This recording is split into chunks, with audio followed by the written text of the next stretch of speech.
Now, 20 years of my life in that building, I'm just going to jump into the story of what happened to me that day. I went to work late, and again, I really believe that there was a mission for me that day, because if I was there at the regular time, at 8 o'clock, I would have been at the top of the building, at windows of the world, and I would have died. So I came in late, 8:30 in the morning. I'm on the basement. The building has 6 sub-levels of basement, B1, B2, B3, all the way down to B6, 6 sub-levels. On the B1 level, you have all the support companies for the company that dealt with the World Trade Center. Mine was ABM, American Building Maintenance. Now, that company actually have the structural contracts, has the painter contracts, they have the mechanical contracts. So our office was on the B1 level. As I was talking to a supervisor, at 8:46, we're like chit-chatting, and all of a sudden we hear, "Pa!" Very strong. Boom! An explosion so hard that pushed us upwards. Upwards.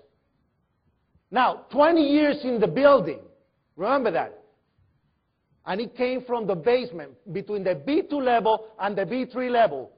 And at that moment, I thought it was the mechanical room, where they have all the pumps and the generators for the building, that maybe a generator just blew up on the basement. Now, 20 years in the building, you know something that comes from the bottom and something that comes from the top. At that moment, everybody started screaming. And it was, the explosion was so hard that all the walls cracked, the false ceiling fell on top of us, the sprinkler system got activated, and when I went to verbalize that it was a generator, we hear, boom, all the way on the top, the impact of the plane on the top. 2 different events, 2 different times. Later on, I thought that they probably didn't synchronize it well. Because that came out on the investigation, that probably this explosion was to weaken the base and the foundation of the building to be synchronized with the heat on the top, so it will fall automatically, which it didn't. Now, when that happened, screams everywhere. A person comes running into the office saying, "Explosion, explosion, explosion." His hands were extended, and his skin was pulled from under his armpits all the way to the top of the fingertips, and it was hanging on both hands. And I didn't know what it was. I thought it was a piece of clothing. And then I realized it was his skin, and I said, "What happened? What happened?" And when I looked at his face, finally, he got missing pieces of his face. A black guy named Felipe David from Honduras, who I didn't know. He worked for Aramark, the company that put all the soda machines into the machines, the candies into the candy machines. And he was located on the B2 level when this explosion happened, and he put his hands to cover his face because there was fire. And that's how he got burned. That's Felipe David here. You see, this whole thing was hanging. On the other side, you don't see it there, he was burned as well. So at that moment I said, "Don't move." I was going to pick up the phone to call the emergency medical unit that was located on the building 2, the South Tower. Building 1 and building 2 connected through the basement. And I went to pick up the phone when I hear another explosion. And that was so hard that the building oscillated so much that the walls cracked again. And people thought that it was an earthquake because they're going under the door frames, thinking that it was an earthquake. I say, "No, I think it's a bomb."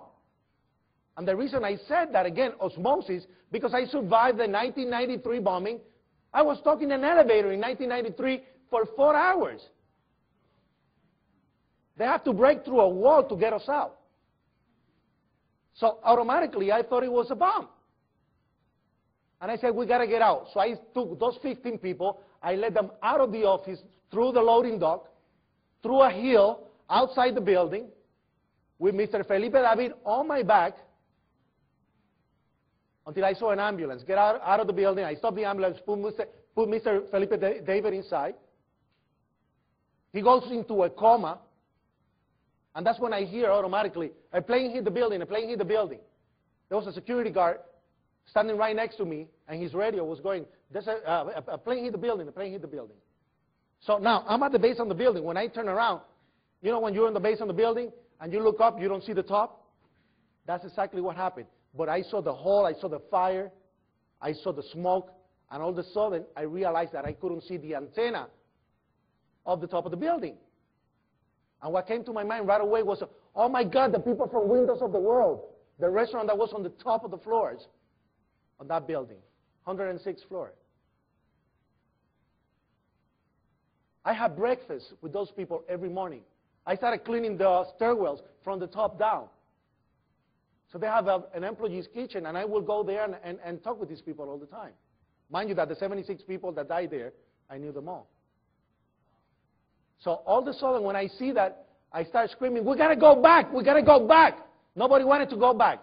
The supervisor, Anthony Saltalamacchia, said, no, Rodriguez, you stay here. A guy 3 times my size, weightlifter, and he's telling me, hey, just stay here. I say, no, we got to go back in. We got to help those people. He said, no, no, no, you stay here now. I took the radio from the security guard, and I ran inside the building through the basement, all the way again to the North Tower. There was water all over because the sprinkler system, again, why would the sprinkler system get activated on the basement when the plane hit on the top? Think about it. Does that make sense? No. I find water all over. I ran straight to the South Tower, where they had the OCC, the Operation Control Center, that was created after 1993. They spent $155 million to retrofit the building and to supposedly straighten it out after the bombing and to set up a whole security system. And that was actually the control center. You know what? When I got there, I started hitting the window. There was nobody there. There was nobody there. The control center, where they have all the cameras, all the recordings. I found one guy called Jimmy Barrett. He was on the other building. He didn't know what was happening. And screaming, you got to get out, you got to get out. That gives you an idea.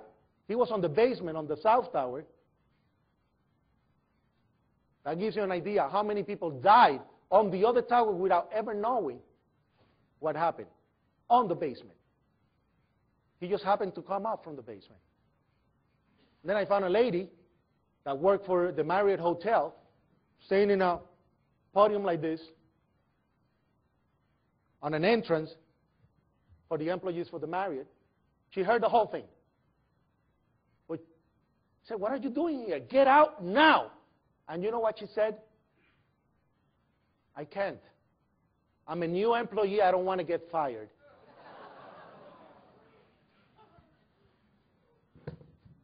Just the ignorance. Because she didn't know. So I pushed her out.